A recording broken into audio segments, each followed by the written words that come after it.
넷마블 최근에 계속 안 좋은 모습 보여주다가 이 4만 원 선에서 간신히 버텨주고 그리고 다시 올라오는 흐름, 단기적인 선을 다시 한번 타려고 하는 모습을 보여주고 있는데 많이 좀 아쉬우실 것 같아요. 사실 계속 주가가 하락세이고 언제쯤 제대로 자리가 잡힐 것인지, 사실 이게 조금 반등이 나왔다고 해서 이게 하락의 끝이다 이렇게 말할 수 있는 사람은 아무도 없거든요.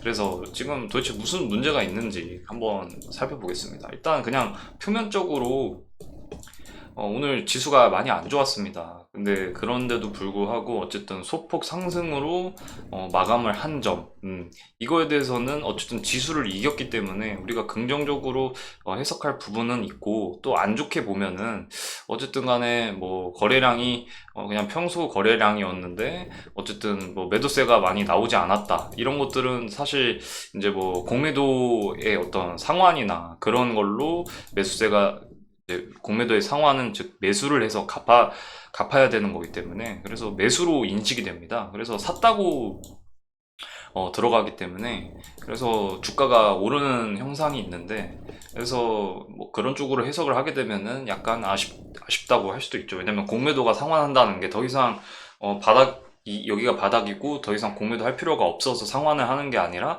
다시 한번 그 공매도를 할 타이밍을 만들기 위해서 일부를 상환을 하고 또 일부는 남겨놓는 그런 형태를 띠기 때문에, 아니면 또 빌리면 되고요.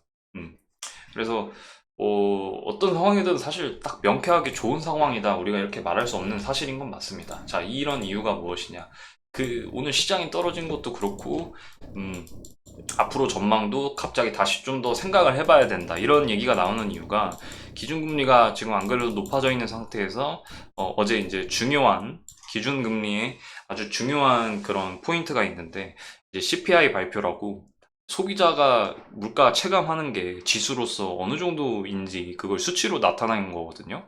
근데 그 물가 지표가 좀 금리를 지금 금리를 올린 이유가 물가를 막으려고, 물가 상승을 조금 압박하려고 금리를 올리는 건데, 인플레이션이 아직 뭐 그렇게 완벽하게 둔화가 된 게 아니고 애매한 거죠. 어느 부분은 둔화가 된 게 맞는데, 그래서 동결적으로 하고 내년에 인하를 할까 이렇게 하다가도 이 부분은 좀 안 잡혔는데, 그러면서 다시 한번 금리를 한 단계 인상을 하고 내년에 천천히 내릴까? 아니면 내년에도 전부 다 동결을 해버릴까? 왜냐면은 이게 왜 중요하냐면, 동결을 한다는 것 자체도 이 5.5로 계속 간다는 거거든요. 그리고 뭐 조금 내린다고 해도 내년에 한 0.5 정도 내릴 걸로 예상을 하고 있는데, 원래는 1% 내리는 거였어요.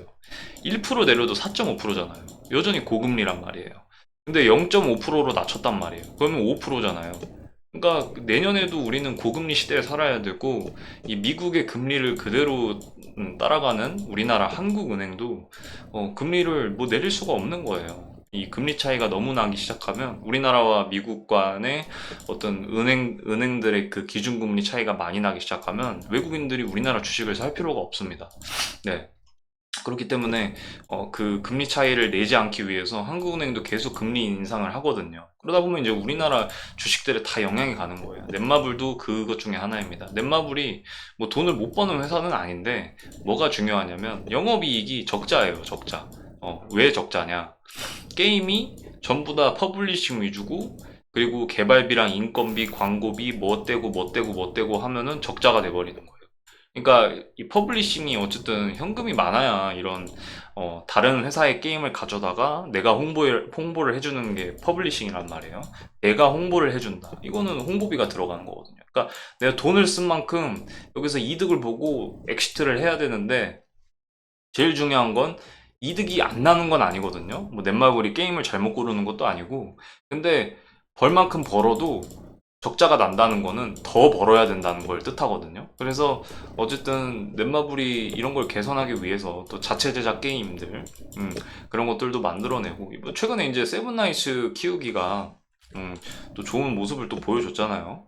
그러니까 별로 기대가 없었는데 뭐 이런 퀄리티가 구린 게임을 만드냐, 좀 대중 반응이 안 좋았죠. 근데 트렌드 자체가 이런 단순한 방치형 게임을 원하는 거고, 또 세븐나이츠가 또 IP가 유명하기 때문에 게이머들 사이에서 국내에선 유명하죠.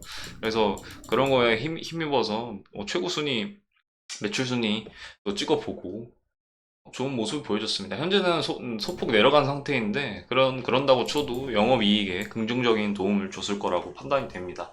그래서 우리가 이런 것들을 찾아봤을 때 이 공매도 이 공매도 수량이 어쨌든 계속 늘고 있는데 뭐 소폭 감소하고는 있습니다. 근데 지금 전반적으로 봤을 때 아직도 사실 거기서 거기인 거거든요. 이 잔고 수준이. 그래서 그리고 이제 거래 대금을 보시면 아시겠는데 일정하게 꾸준하게 잡히고 있어요. 계속 꾸준하게 공매도를 치고 있다는 거죠. 음. 그래서 이런 공매도의 영향 때문에 어쨌든 주가에 올라갈 수 있는, 그러니까 넷마블이 고점 대비 많이 빠졌잖아요. 물론 고점 대비 많이 빠졌다고 해서 주식을 구매하는 건 바보 같은 행동이지만 저점 대비 그리고 회사의 미래 가치 대비, 지금은 금리 인상 고금리 시대이기 때문에 별로 가치는 없어 보이지만 시장에서 그렇게 고평가를 안 하죠, 넷마블에 대해서. 근데 지금 이 가격 정도면은 조금씩 천천히 주워볼 만하다. 이게 바로 저가 매수세거든요. 저가 매수세 심리가 지금 반응 진짜 안 좋은데 누가 넷마블 사냐고 하냐.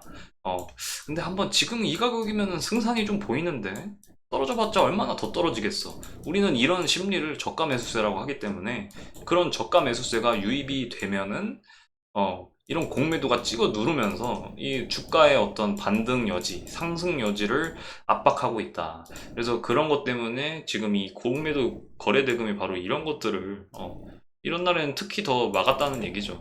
공매도 수량이 더 늘어났다는 것 자체가 올라가는 걸 막고 있는 거고, 막는 이유는 무엇이냐? 간단합니다. 시장이 안 좋으면 막고, 지수가 안 좋으면 코스피가 떨어졌잖아요. 그러면 최소 2%는 떨어져야 된다는 거거든요. 평균값이. 곱하기 2를 하시면 돼요. 그러면 평균적으로 코스피 시장에 전체적으로 마이너스 2% 정도는 다 빠졌다는 얘기예요. 음. 넷마블은 어쨌든 그것보다 더 좋은 모습으로 끝났잖아요. 그러면 어쨌든 매수세가 좀 더 있었다는 얘기입니다. 거래량을 떠나서. 매수가 좀 더 강했기 때문에 플러스를 지킨 거죠. 플러스가 물론 너무 적은 게 아쉽긴 하지만. 그래서 계속 고금리 시대에는 이런 환경들이 계속 이어진다. 그러면 이제 우리는 뭘 기다려야 되냐면, 어, 중국에 출시될 중국에 출시될 오픈 여지가 있는 게임들이 있습니다.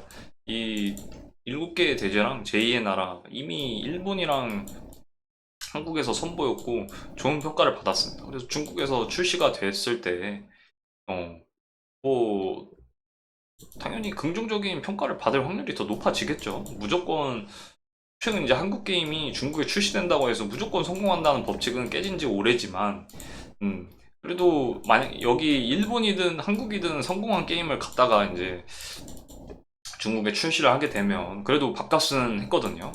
그런 것들을 따져봤을 때 또 어떤 모멘텀이 기다리고 있을지, 뭐 아스달 연대기라든지 어, 뭐 모두의 마블, 파라곤 D, 오버프라임 이런 글로벌 출시도 하반기에 예정이 돼 있기 때문에 이런 거에 따라서 또 게임주는 게임을 잘 만들어야 상승하기 때문에 우리가 이런 것들을 좀 눈여겨서 봐야겠습니다.